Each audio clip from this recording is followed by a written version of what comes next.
You know, it's funny how life can change in the space of a single flight, or maybe funny isn't the word, but it's the only one I've got right now. Sitting here thinking about that night, everything flipped for me and my daughter. So let me just say it how it happened. No sugarcoating. My baby's cries were slicing through the cabin like a fire alarm, and you could practically feel the tension ratcheting up with every wail. If you've ever been on a red-eye with a screaming kid, you know exactly what I mean. Passengers glaring, flight attendants rolling their eyes at me. I was somewhere between mortified and desperate, clutching Sophia to my chest and whispering apologies that sounded thinner every time I said them. I hadn't slept in what felt like forever. Worked 2 shifts back-to-back at the diner to scrape up enough for that ticket from LA to Chicago, knowing it meant I'd be dodging my landlord's calls for another month. But I had to get to my sister's wedding. Carmen and we'd barely spoken in 2 years, but she was all the family I had left. No car, no backup plan, just me, Sophia, and a carry-on that held our whole lives for the weekend. So there I was, bone-tired, face-hot with shame because Sophia just wouldn't settle. And some old guy across the aisle actually muttered, "Maybe you should have thought about that before booking a flight." Yeah, that happened. If I could have disappeared into the floor, I would have. I almost dragged us into the cramped bathroom.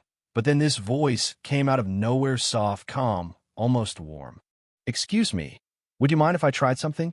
I looked up, half expecting more judgment, but instead I saw this guy in a navy suit, not a hair out of place, who looked like he should have been up in first class, not squished back here with the rest of us. He gave this tiny, reassuring smile, blue eyes, expensive watch, the whole 9 yards, and said, "I've got experience with babies. My sister's got 3, and sometimes it helps to switch things up. Mind if I give a shot?" Now, normally, I'd have told a stranger to buzz off, but something about him made me want to trust him. Or maybe I was just that desperate. I handed Sophia over, half praying she wouldn't scream louder, and just like that, she quieted down. He held her so easily, started humming this soft tune, and her little fists unclenched, her whole body relaxed like she'd just been waiting for this guy. And for the first time in what felt like forever, I could actually breathe. He introduced himself as James, made a little joke about economy being more interesting than first class, and said he just liked meeting real people. I wasn't sure what to make of him. Too slick, too polished, but I was too tired to care. When he offered to hold Sophia so I could nap, I wanted to say no, but my body gave in before my pride could stop it. I drifted off with my head on his shoulder, telling myself I'd only rest for a second. When I woke, the cabin lights were bright, and the announcement said we'd be landing soon. For a heartbeat, I didn't know where I was then. I realized my head was still on James's shoulder. Sophia snuggled up, dead asleep, not a care in the world. I sat up so fast I nearly dropped my bag. "I'm sorry, I can't believe He just waved it off," said Sophia had only fussed once, and it was nothing. He handed her back like he'd been doing it all his life, and I couldn't stop the words. Sometimes exhaustion cracks you open, you know? I blurted out how tough things had been: single mom, lousy jobs, no help, burning through my last savings to come to this wedding. He just listened, no judgment, no empty advice, just that quiet presence like he actually cared. When I finished, he told me I was brave, stronger than I knew, that anyone who could juggle all that and still show up for a family had nothing to be ashamed of. And I wanted to believe him, but I'd been let down so many times before. Be Sophia's dad, by my own sister, by the world in general. I shot back with, "Yeah, well, you don't know me. Maybe I made terrible choices." But he shook his head, told me he'd watched how I'd treated Sophia, how I'd apologized to everyone, how I was risking everything just to show up. He said, "That's what counts." And for a split second, I almost believed it. I asked about him, what his story was, why he was back here in coach with us peasants. He just smiled, said he worked in business, liked to keep it real sometimes, meet people who remembered what struggle was. But he was hiding something, I could tell. Before I could dig deeper, the plane was on the ground, the moment slipping away as people grabbed their bags and shuffled to the exits. James pressed a card into my hand, heavy, expensive, with just his name and a number. Told me to call if I ever needed anything. I almost laughed, but when I read the card, my jaw dropped. James Whitmore, CEO, Whitmore Industries. Even a broke diner waitress like me had heard the Name His foundations all over the news, helping single moms, funding shelters, that sort of thing. It suddenly clicked: the suit, the kindness, the low-key answers. I accused him, right? Then maybe I shouldn't have, but I'd had enough. So, this was all a setup? You're just recruiting for your programs. I was furious, feeling like an idiot for trusting him. He tried to explain, said it wasn't like that he helped because he understood his own mom had raised him alone, scraping by just like me. But I couldn't hear it. I felt played, and when Sophia started crying again, I just grabbed my stuff and walked away, leaving him standing there at baggage claim, probably wondering if he should have just stayed in first class.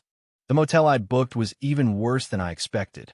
Peeling walls, a heater that rattled all night, but at least Sophia slept. Carmen texted, told me the rehearsal dinner was at 7, and I typed back a yes, even though I had no idea if I'd actually show up. I spent the next day replaying every minute with James, half angry, half missing him, wondering if I'd blown something good because I couldn't trust anybody. That night, Carmen showed up at my door, looking every inch the successful sister coat probably cost more than my rent. Face made up, but her eyes were tired.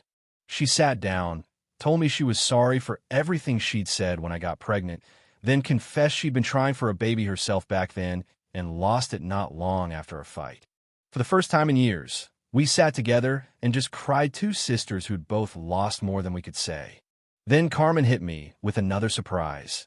James had called her, desperate to reach me. He'd told her everything, not about programs or charity, but about falling in love with me on that plane, about Sophia, about how he hadn't felt that kind of connection in years. She showed me a news article about his foundation, about how he'd started it in memory of his own mom, Maria Santos Whitmore, a single mother from East L.A. It made everything he'd said suddenly real.